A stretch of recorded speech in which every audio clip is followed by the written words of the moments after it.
មកប់ចិត្តអប្រិយធ្វើឲ្យស្រីរស់សោយសោកាមានបេះដូងតែបេះដូងមិនចេញមេត្តាយកសំដីជាព្រួយស្នេហាបំផ្លាញវាសនានារីទឹកភ្នែកបងខំស្រង់ដងចិត្តដូនវិញចំហាស្ដីតែហាមិនចេញមនុស្សស្រឡាញ់ឲ្យឃ្លាតពីគ្នាអោបពីក្បត់បៀមជួចត់ព្រាត់ទាំងក្រំគ្រីហេតុអ្វីយើងមិនបានជួបគ្នាតើជាកម្មពីឬអ្វីក្នុងលោកនេះប្រហែលមានតែបង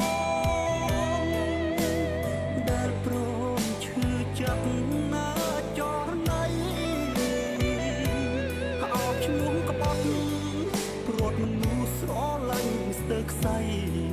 ព្រាត់ព្រួងអនាគតស្រីឲ្យអូនឈឺចាប់មួយគ្រាមានចុង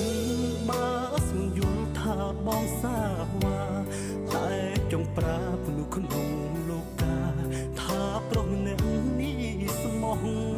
អូនចិត្តបេះដូងប្រគល់អូនមិនដែលប្រែឡើយតែសុំទុំចិត្តស្មោះត្រានត្រើយឃ្លាតមួយគ្រាហើយព្រោះស្មួន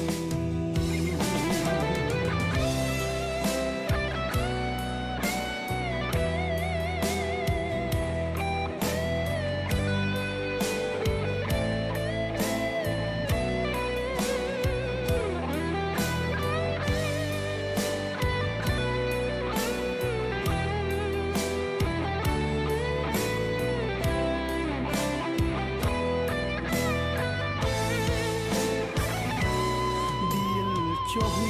បើស្ងួនយល់ថាបងសាវ